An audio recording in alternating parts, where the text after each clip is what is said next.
하나님의 귀한 말씀 보겠습니다. 욥기 18장입니다. 1절에서 4절의 말씀을 한 절씩 교독하시겠습니다.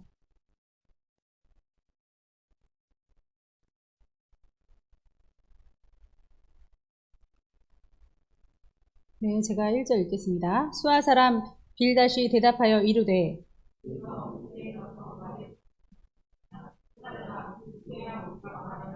어찌하여 우리를 짐승으로 여기며 부정하게 보느냐.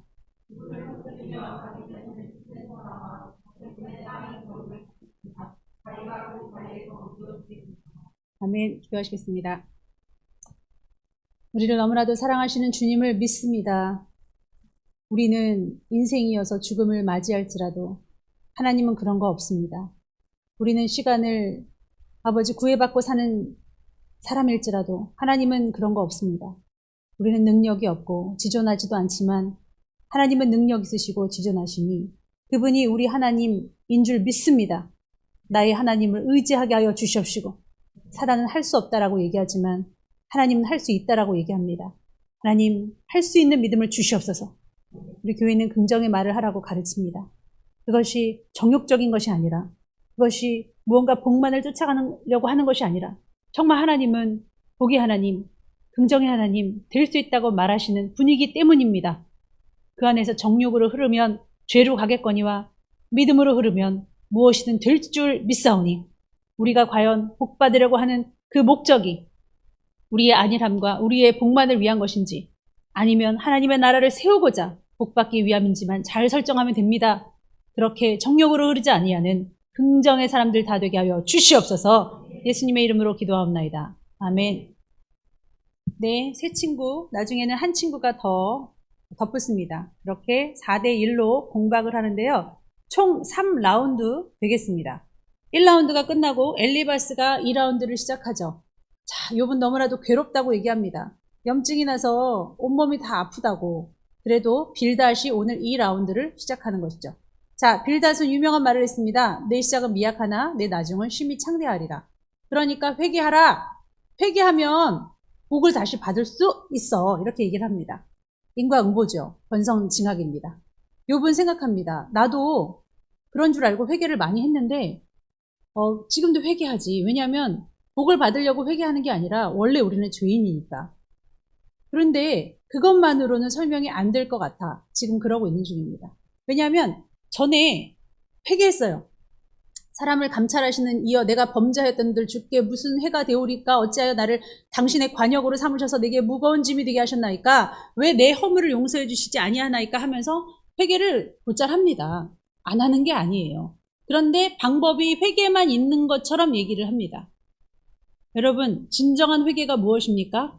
다시는 그 죄를 범치 않은 것까지 가야 될 줄 믿습니다. 회개의 복만을 받기 위해서 입만 남발하는 것은 어떻게 보면 가장 가벼운 것이 될 수 있겠죠. 우리는 욥처럼 깊어져 가야 될 줄 믿습니다. 지금 이유도 모르는데 동물원의 원숭이처럼 갇혀서 3명의 친구들이 계속 공박을 하면서 나 나름대로의 이데올로기, 그리고 나 나름대로의 지금 최고의 신학, 정통 신학을 갖다가 되는데요. 하나님은 정통 신학보다 더 깊으신 분 같다라 이거죠. 그래서 지금 믿음으로 살고 지금 믿음으로 버티고 있는 욥을 비웃고 있는 중이십니다. 자, 자살하고 싶죠? 자살하고 싶다고 얘기합니다. 수월이 내 집 같아요. 그래서 정말 죽고 싶습니다. 여러분, 우리가 욥과 같지는 않아도 우리도 지금 버티고 있는 중인 줄 믿습니다. 우리도 힘들어요. 욥처럼 힘들어야만 힘듭니까? 그냥 힘들어도 힘든 줄 믿습니다. 여러분, 그 사람들이 버티는 이유가 뭘까요? 자살 안 하는 이유가 뭘까요? 시도도 하지 않는 이유가 뭘까요? 그냥 하나님을 알아서입니다. 하나님 뜻이 그게 아닌 것 같기에 그저 자살 안 하고 있고, 그리고 자살하면 지옥 가죠.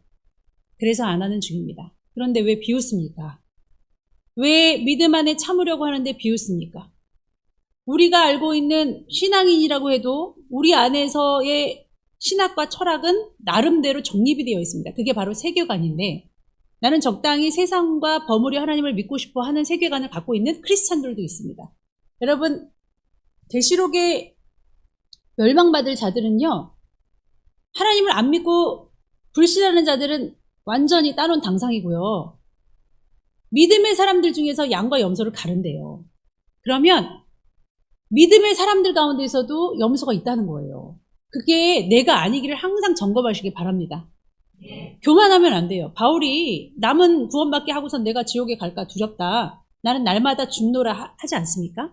우리도 우리 안에 믿음이 막 중구난방입니다. 어떤 사람은 믿음이 완전히 탁월하고요. 어떤 사람은 좀 밑바닥이거나 아니면 복 때문에 하나님을 이용하는 중일 수 있는 사람도 있어요. 과거에는 저는 남자애 보러 갔었습니다. 4학년 때. 근데 어느샌가 걔가 있든 없든 하나님이 제 마음에 자리 잡고 나니까 아무리 잘생긴 남자애가 와도 그 별 상관없더라고요. 그러니까 출발이 어떻게 됐든 잘해야 되는 줄 믿습니다. 욥도 출발이 그렇게 몰라요. 어떻게 믿음이 대단했는지 모르지만 대단한 사람이었죠. 의인이라고 했으니까. 그런데도 이 고난 가운데 더 깊어지는 것을 볼 수 있는데 가은이를 위해서 기도해 주십시오. 우리 교회에 너무나도 예쁜 찬양을 너무 자기 모르게 하니까 자기 모르게 나오는 거예요. 여름성경학교 갔다 오는 거예요. 글씨를 잘 모르는데 그러니까 완전 외워서 하는 거죠. 그러니까 왜 이렇게 찬양을 하냐. 그러니까 미안 나도 모르게 이렇게 나온다고 엄마 미안하다고. 그리고 어떤 사이비 같은 징험이 있었나 봐요. 비가 넘어오니까 비가 넘어오는데 하나님께 그치게 해달라고 기도해볼까? 이제 선생님들이 그렇게 얘기한 거예요. 뭐 그렇게 얘기할 수 있지 않습니까? 근데 하나님 비 좀 그쳐주세요. 애가 기도한 거예요. 근데 비가 그쳐졌어요. 얘 믿음은 비를 멈추시는 하나님이에요. 아니 그럼 입을 좀 절제해야 되는데 믿음의 지식에 절제가 있는데 절제가 없죠. 애기가. 아빠한테 그 얘기를 한 모양입니다. 그러니까 교회가 사이비 같다 이제 이렇게 불안하죠. 우리는 비를 멈추든 돈을 많이 주시든 그거 구애받지 않는 사람이거든요. 그게 하나님이 아니니까. 그렇게 복 주시는 하나님도 하나님이지만 그렇지 않은 분도 하나님인 거 아니까 우리는 상관없는데 아버님이 느끼실 때는 굉장히 위협적으로 느끼셨을지 모릅니다. 그래서 안 보낸다고 공식적으로 선언하셨는데 기도해 주십시오. 얼마나 이쁜 애긴데 우리 교회 보물인데 보한데 은천이는 상대적으로 뭔가 입에 절제가 있었는지 뭔지 모르겠지만 덜 사이비 같아 보여서 보호를 받고 지금 교회에 나오고 있는 중입니다. 유민이 삼촌도 그렇게 얘기한답니다. 넌 아예 타락하든지 아예 공부를 흘러. 자 여러분 우리가 갖고 있는 개똥철학 아시겠어요? 아예 타락하든지 아예 공부를 하려는 말이 무슨 말입니까? 남의 인생을 가지고. 그러니까 어른들은 어른들의 나름대로의 사상이 있어요. 기독교 안에서도 마찬가지입니다. 어느 정도는 되지만 너무 빠져있긴 싫어. 하나님을 최고로 하는 건 나빠. 우리 진원이가 여자친구를 사귈 때 그렇게 생각했답니다. 왜 세상에 나가면 나를 1순위로 하고 그 다음 하나님 그 다음 다른 걸 하는데 왜 너는 1순위가 하나님이야? 그거에 대해서 막 너무 불안하고 이건 사랑이 제대로 된 게 아니야. 이 교회는 나빴어. 안 돼. 막 이렇게 사상을 가지고 저한테 물어보기까지 했었습니다. 그래서 제가 사례를 말을 했죠. 나도 그런 적이 있어. 아들이 하나님인 적이 있었고 하나님보다 1순위가 이제 하나님 된 거죠. 아니면 내 건강이 하나님인 적이 있었고 내 남편이 하나님인 적이 있었다. 돈을 많이 갖다 주니까. 근데 그렇게 하니까 하나님이 하나님 안 된 거예요. 하나님이 하나님이지 사람이 하나님이 아니잖아요. 그가 나를 신발시킬 때는 막 쏟아내는 거예요. 막 승질내고 막 하늘이 무너지는 것 같고 돈이 하나님일 때는 돈이 없어지면 어떻게 돼요? 막 죽을 것 같은 거예요. 근데 하나님을 최고로 사랑하니까 남편도 사랑하게 되던데 사랑 못할 것도 사랑하게 되던데 그리고 아들도 더 사랑하게 되고 이런 식으로 흐르더라. 교회가 1순위가 아니라 하나님이 1순위고 그 다음 교회를 섬겼더니 나의 목자를 1순위로 하는 거 원치도 않습니다, 목사님. 저를 최고로 여기는 거 원치도 않아요. 그런 건 있을 수도 없고 그게 패단이에요. 그게 시기줄줄 나는 겁니다. 저를 하나님으로 보셨는데 제가 어떤 권사님이 저를 하나님으로 보셨는데 그 권사님만 어떻게 잘못 빼고 다른 분들한테만 인사했어요. 그 권사님 어떻게 해요? 이제 하나님은 죽은 거예요. 자, 그러므로 말씀에 너희가 십자가의 도가 웃음이야. 십자가의 도가 멸망받는 자들에게는 미련한 것처럼 보이지만 이 욥의 참음, 우리가 힘들어도 버티고 참는 것, 술도 안 먹겠다, 담배도 안 피겠다, 믿음의 분량들은 여러 가지예요. 그렇게까지 유난을 떠니 하겠지만 십자가의 도가 미련한 것이 아닙니다. 고린도전서 1장 18절에 있는 말씀입니다. 여러분 이것이 최고의 법인 줄 믿습니다. 이것이 최고의 사랑이고 이것이 최고의 신앙의 경지입니다. 십자가의 도가 멸망하는 자들에게는 미련한 것이요 구원을 받는 우리에게는 하나님의 능력인 줄 믿습니다. 자, 제가 아까 말씀드렸던 부모를, 자식을 하나님보다 더 사랑하면 이것도 하나님 앞에 바로 서지 못하는 거죠. 마태복음 10장 34절에서 39절 유명한 말씀이죠. 우리는 부모를 더 사랑해야 되는 줄 알아요. 근데 부모가 내 평생 소원인데 넌 하나님을 버리고 나를 사랑해라. 그래도 그것만큼은 순종할 수 없는 거예요. 하나님도 사랑하고 아버지, 어머니도 사랑하면 안 되겠습니까? 라고 가야 됩니다. 왜냐하면 그 아버지, 어머니도 하나님께 종속돼 죽으면 아버지 나라로 가야 될 사람들이기 때문입니다. 내가 세상에 화평을 주러 온 줄로 생각하지 말라. 화평이 아니요 검을 주러 왔노라. 내가 온 것은 사람이 그 아버지와 딸이 어머니와 며느리가 시어머니와 불화하게 하려 하면이 사람의 원수가 자기 집안 식구리라. 왜냐하면 믿음이 다 달라서 그래. 이데올로기가 다 달라서, 개똥철학이 다 달라서 그럽니다. 아버지나 어머니를 나보다 더 사랑하는 자는 내게 합당하지 아니하고 아들이나 딸을 나보다 더 사랑하는 자도 내게 합당하지 아니하며 또 자기 십자가를 지고 나를 따르지 않은 자도 내게 합당하지 아니하리라. 여러분, 자기 목숨을 얻는 자는 잃을 것이고요. 나를 위하여 자기 목숨을 잃는 자는 얻으리라. 그러므로 지금 욥이 고난받고 너무나도 힘들어서 울분을 막 터뜨리고 있는데 뭐라고 울분을 터뜨리냐면 너희는 짐승 같다. 짐승 같은 지금 깨달음을 나한테 말하는데 그게 일전에 얘기했던 거예요. 오늘 18장 3절에 보면 빌닷이 말해요. 어찌하여 우리를 짐승으로 여기고 부정하게 봐? 우리가 짐승 같다고? 전에 12장에 그 욥기 몇 장이죠? 금방 띄워주셨던 말씀. 12장 7절에 이제 모든 짐승에게 물어보라. 그것들이 내게 가르치리라. 공중의 새에게 물어보라. 그것들이 또한 내게 말하리라 하고 욥이 말했거든요. 아니 인과응보 권선징악 이거 모르는 사람 누가 있어. 우리가 죄인인 걸 누가 몰라. 아, 회개하면 잘 되게 될 거 누가 몰라. 나는 죄를 안 졌는데 이런 일을 지금 닥쳤는데 지금 빨리 복받기 위해서 이런 고난이 없어지기 위해서 회개했다 쳐. 그래도 내일도 있잖아요. 내일 모레도 있잖아요. 아니 큰 죄가 없이 이렇게까지 어마무시한 재앙을 만났다면 뭔가 하나님 뜻이 있지 않겠느냐 그걸 생각하고 있는 건데 여러분 우리 청년들은요 권면을 하면요 권면한 사람한테 막 난리가 나요. 미안해 용서해줘. 정말 잘못했어. 내가 몇 년 동안 계속 똑같은 말을 들어도 나 정말 이제 사람 되고 싶어. 용서해 하고서 막 기프티콘 또 보내고 미안하다고 해요. 그리고선 삶은 똑같아요. 그럼 그게 뭘까요? 고치고자 하는 안달남 그리고 막 강력한 그 자기가 급해야 되거든요. 근데 권면하는 사람이 더 급해요. 막 눈물을 흘리고 금식해도 자기는 금식도 안 해요. 기도도 안 해요. 그러면서 바뀌겠대요. 그러면서 변명만 엄청 해요. 그러면서 미안하다고만 빨리 해놓고 말려고 하는. 저도 그랬었습니다. 사춘기 때 세상이 너무 좋으니까 막 가요도 부르고 노래방도 다니고 신나게 놀고 막 그냥 목사님한테 거짓말하고 막 안 들어가고 막 그랬을 때 목사님이 너 너무 세상적이다. 너 그러면 얼마나 심하게 얘기하시는데요. 영적으로 심하게 얘기하실 때는. 정말 사랑스럽고 저한테는 그렇게 무섭지 않으셨거든요. 항상 대화로 하셨는데 선행이 되게 이뻐하셨죠. 선행이가 얼마나 이쁘냐면 매일 샤워를 해주러 오셨습니다. 애기를. 근데 애가 샤워만 해주면 할머니 얼굴에다가 오줌을 쏘는 거예요. 그럼 막 눈, 코 막 다 들어가죠. 그래도 막 이쁘셔가지고 그랬는데 제가 죄를 지면요. 너 그렇게 죄 지면 네 아들도 미워. 그러는 거예요. 엄마? 뭐 그런 게 다 어딨어? 아이고 참나. 아, 그런 사랑이면 뭐 받지도 않겠다 막 이런 마음이 있죠. 근데 성경에도 다윗이 잘못했을 때 다윗 아들을 죽였더라고요. 죄라고는 모를 그런 생태 같은 어린아이를 죽였더라고요. 그러니까 영향이 있는 거예요. 그래서 제가 어머니의 가르치심에 따라서 항상 좀 심사숙고하고 잡고 있는 말씀들이 몇 가지 있는데 그 중에 하나가 넌 너무 세상적이야. 아가씨 때. 너 그렇게 하면 하나님 안 기뻐하셔. 너 정신 차려야 돼. 그 얘기를 계속 들으니까 너무 짜증이 나는 거예요. 그래서 죄송해요. 정말 잘하겠습니다. 잘하겠습니다. 말만 하고 고칠 마음을 별로 그렇게까지는 나의 어머니보다 내 삶인데도 그렇게까지 못 느꼈던 것 같아요. 근데 어느 날 말씀의 은혜를 받고 나서 엄청 뒹굴면서 회개를 했었습니다. 그때 어머니가 저한테 와서 이제 됐다. 그러니까 어머니한테 잘하고 회개하라는 게 엄마한테 미안해 하라는 게 아니라 하나님 앞에 바로 서라는 것이었나 봐요. 너가 하나님 앞에만 바로 서면 돼. 꼭 내가 봤을 때 네가 오해할 행동이 있을지라도 하나님 앞에 바로 서면 그게 더 빠를 거야 라는 것일 것 같아요. 그 깨달음이. 근데 저는 사춘기여서 그때 뭐야 같은 교회에서 울지도 못하겠다. 눈치 보이게. 내가 하나님 앞에 회개했는데 본인이 괜찮다 그래. 저는 그렇게 생각을 잠시 했었습니다. 근데 철없죠. 근데 그게 엄청난 큰 가르침으로 다가왔어요. 그 뒤로는 얼마간 어머님이 보이지 않는 곳에서 울기 시작했어요. 하나님께.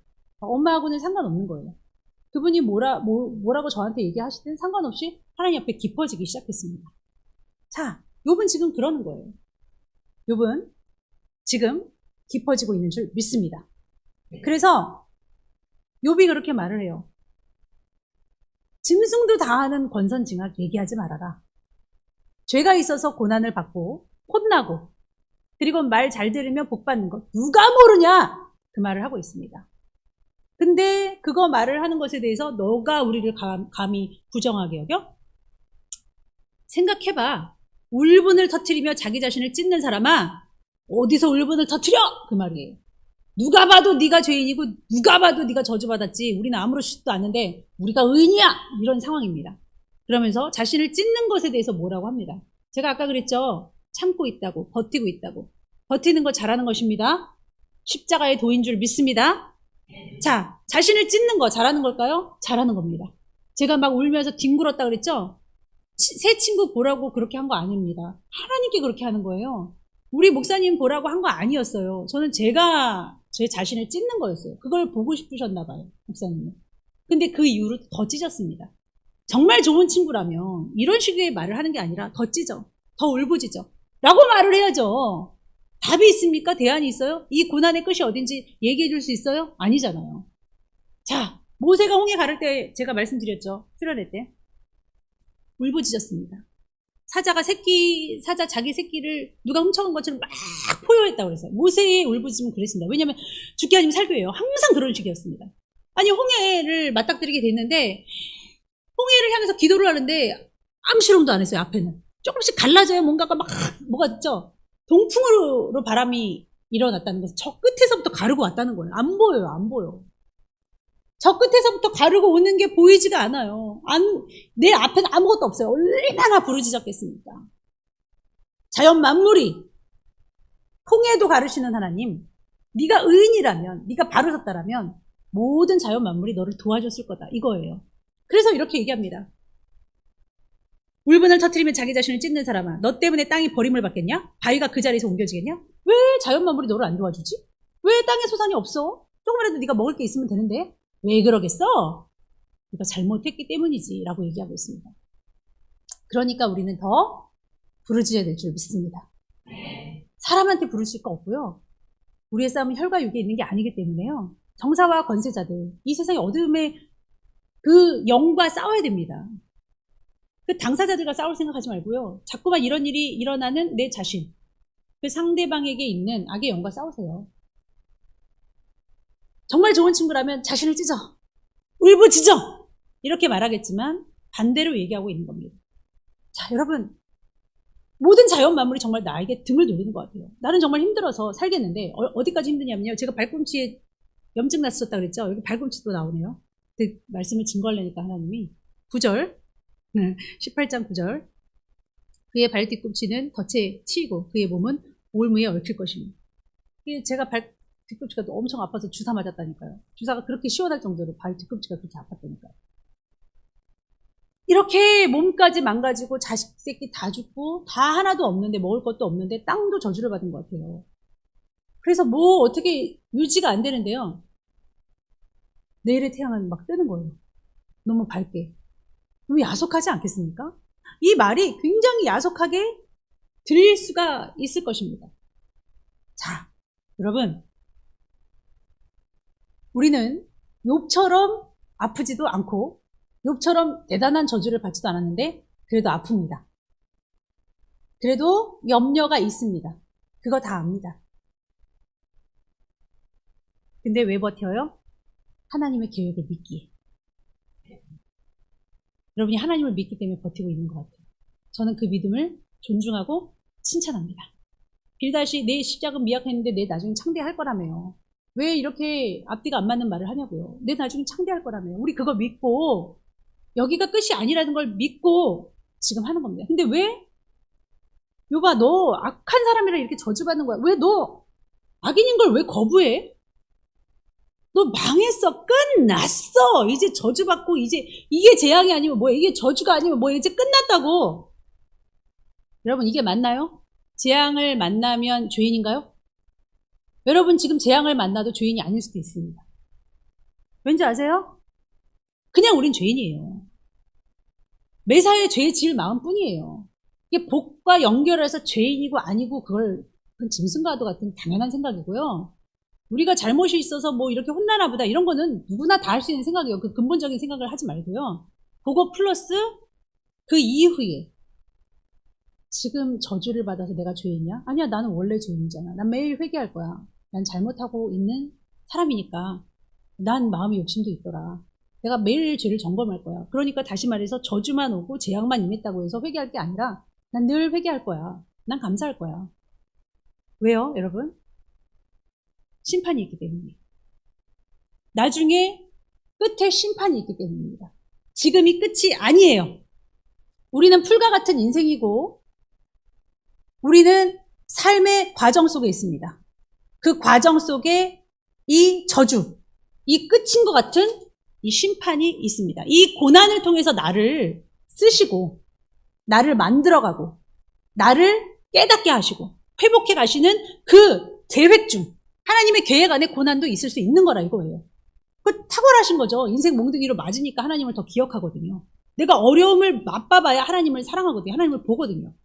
자, 이 고난 가운데 하나님이 우리에게 어떻게 하실지를 믿고 희망을 놓지 않고 하나님을 붙들면 어떻게 될까요?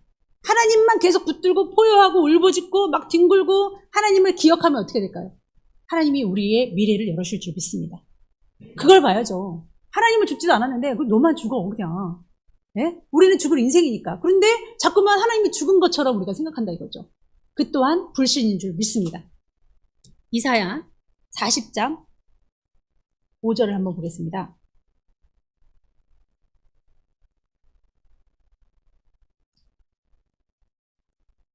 이사야 40장 5절에 위로하라. 1절부터 보면은 위로하라 위로하라 하면서 모든 육체가 하나님의 영광을 볼 것이에요. 그러면서 말하는 자의 소리여 이르되 외치라 대답하되 내가 무엇일까 외치리까 하니 이르되 모든 육체는 풀이요 그의 모든 아름다움은 들의 꽃과 같으니 풀은 마르고 꽃은 시듬은 여호와의 기운이 그 위에 불미라. 이 백성은 실로 풀이로다. 풀은 마르고 꽃은 시드나 우리 하나님의 말씀은 영원히 서리라 하라. 하나님의 말씀이 있는 한 우리의 소망은 없어지지 않습니다. 사실 이사야 40장에 있는 말씀은 굉장히 빌답과 같은 말씀으로 끝이 나는 말씀이기는 해요. 너 있잖아. 하나님을 잘 믿으면 하나님을 잘 알면 곤비하지도 않아. 피곤하지도 않아. 독수리 새임이 독수리 날개침같이 막 그런 거 있잖아요. 그게 바로 이 말씀이거든요. 그러니까 네가 여호와를 앙망하지 않아서 새 힘을 못 얻는 거야. 그러니까 요봐 네가 몸이 아픈 거 있잖아. 네가 주님을 안 붙들어서야. 너가 믿음이 약해서 너가 재앙을 만나서야. 사실 그 말씀의 근본, 내 시작 40절에는 위로하라는 말씀으로 시작하는 거예요. 그러니까 말의 취지는 그거예요. 너희 몸, 너희 인생은 죄뿐임을 알아. 그리고 실수하는 것도 알아. 그렇지만 말씀은 영원해. 그 말씀이 좀 있습니다. 말씀이 안 죽어졌고 안 없어졌는데 말씀이 있는데 우리가 희망을 잃을 일이 뭐가 있어요? 뭐 우리 몸이 아파서요? 뭐 뒤꿈치가 상해서요? 성격이 자꾸 나빠지는 것 같아서요? 열매가 없어서요? 옆 사람들은 다 잘 되는 것 같은데 나만 없어서요? 아니에요. 말씀은 영원한 줄 믿습니다. 그래서 우리는 풀의 꽃가처럼 시든 그러한 인생임을 여러분 먼저 인정하시고 그러나 말씀은 없어지지 않는다는 걸 인정하시기를 축원합니다. 18장에는 저주의 말씀이 엄청나게 많습니다. 누가 봐도 욥아 너는 망했어. 넌 저주받았어. 근데 우리는 아니네. 멀쩡하잖아. 이렇게 얘기하고 있습니다. 여러분 그런 말들에 실망하지 마십시오. 하나님은 살아계신 줄 믿습니다. 복을 받은 사람은 이미 그 복으로 인하여 결론을 받고 재앙을 받고 있는 나, 이유 없이 아픔을 당하고 있는 나는 저주를 받아 끝난 인생이 아니라 만약 그것이 심판이라면 나중에 있는 백보자 심판은 있을 필요가 없어요. 근데 여러분 백보자 심판 있죠? 그때가 끝이자 새로운 시작인 줄 믿습니다. 그때가 재앙이에요. 그때가 저주예요. 그때가 복이에요. 하나님을 불신하지 않고 잘 믿고 하나님 앞에 울부짖었던 사람들, 내 죄를 놓고 심사숙고하게 금식하며 그랬던 사람들은 복의 시작입니다. 그러지 않은 사람들은 그때 지금의 저주, 지금의 어두움, 걱정, 근심하고 비교할 수 없는 지옥의 문이 영원토록 열린다는 거예요. 우리는 이 말씀을 믿어야 될 줄 믿습니다. 신앙이란 뭐냐? 내게 벌어진 지금 이 상황, 이 현실을 넘어서 볼 수 있는 사람이 돼야 돼요. 그 내면을 볼 수 있어야 될 줄 믿습니다. 자, 여러분, 우리 유명한 말씀이잖아요. 믿음은 바라는 것들의 실상이요, 보지 못하는 것들의 증거다. 자, 그 말씀 우리 한번 보겠습니다. 히브리서 말씀이죠.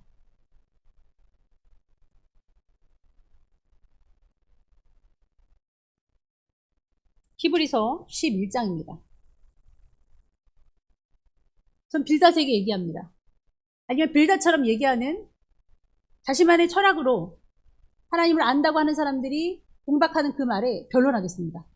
자, 믿음은 뭐예요? 우리가 바라는 것들의 실상입니다. 지금의 재앙, 지금의 저주, 지금의 어려움, 눈물 싹 닦고 하나님 말씀 바라보십시오. 보는 것들의 실상이에요. 보지 못해요. 그 끝을 알 수 없어요. 언제가 고난의 끝인지도 알 수 없어요. 내 꼬라지를 보니까 나아질 것 같지도 않아요. 그렇지만 될 수 있을 줄 믿습니다. 아벨은 어떻게 할 거냐? 믿음으로 아벨은 좋은 제사 드렸다, 이렇게 얘기하고 있어요. 에녹은 어떻게 할 거냐? 믿음으로 에녹은 죽음을 맛보지 않고 옮겨졌다. 믿음이었어요. 자, 그 다음 노아는 어땠습니까? 믿음으로 노아는 방주를 지었다. 여러분, 노아는 비가 똑 떨어지기 전까지는 죽음이에요. 이단자입니다. 정신병자 노인네예요. 그에게는 수많은 고통의 말들이 있었습니다. 정말 죽을 것 같았어요. 왜 내 인생은 이렇지?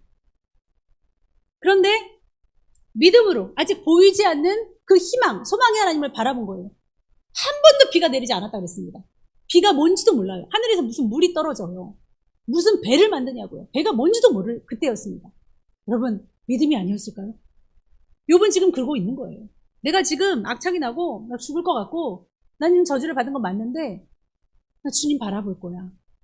나 주님 의지할 거야. 여러분, 이러한 자가 되시기를 바랍니다. 그리고 나서 비가 떨어졌어요. 비가 떨어진 후에 노아의 식구들은 살았습니다. 그리고 상을 받은 거죠. 아브라함은 어땠습니까? 내가 내게 지시할 땅으로 가라. 지시한 것도 아닙니다. 지시할 땅.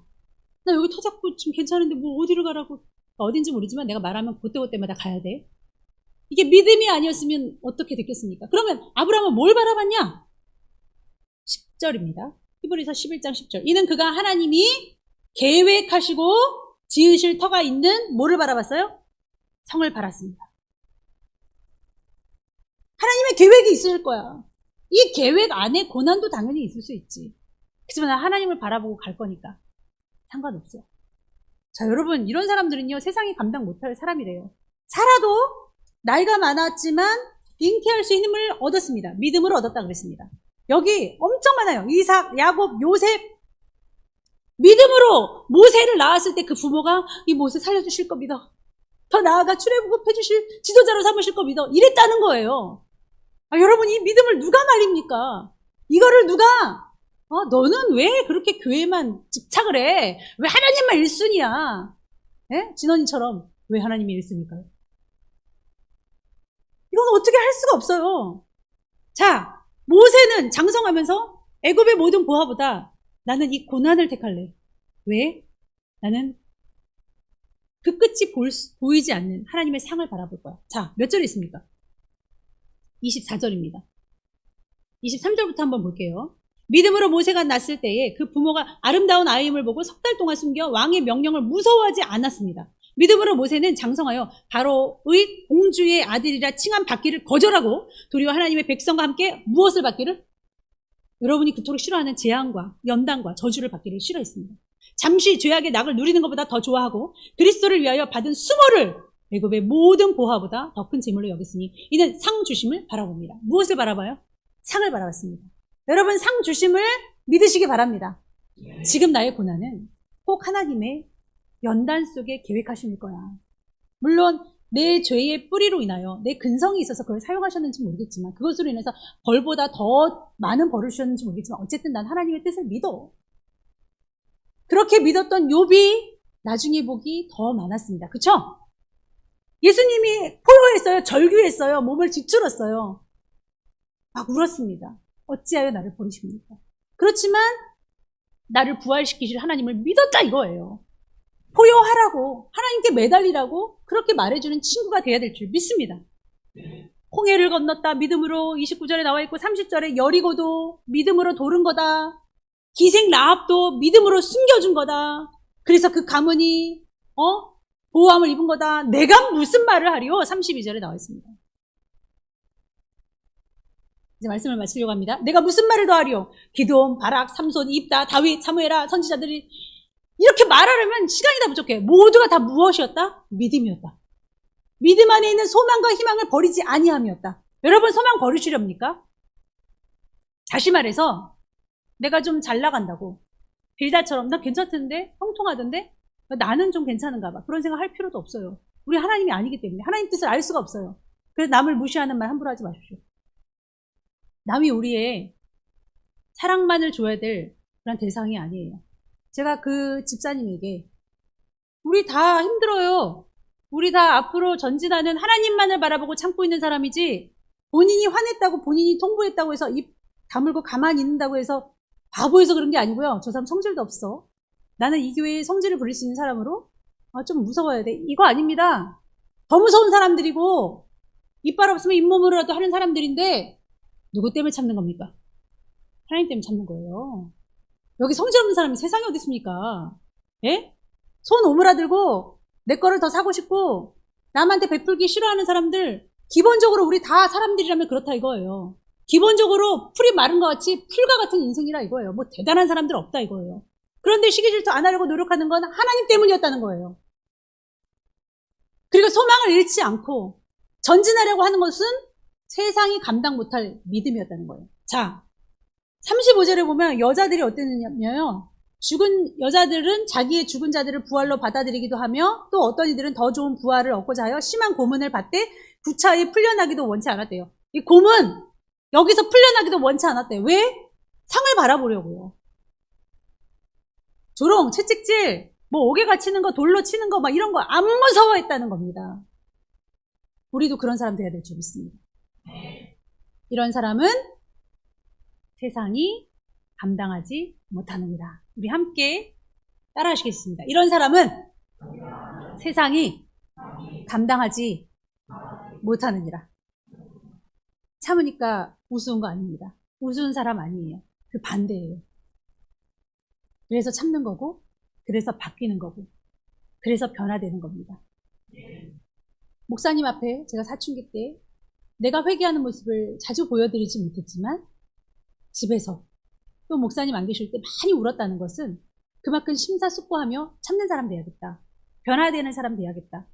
그러니까 나중에 보니까 너 어떻게 이렇게 변화됐어? 어떻게 이렇게 바뀌었어? 그러한 칭찬도 들을 수 있는 거예요.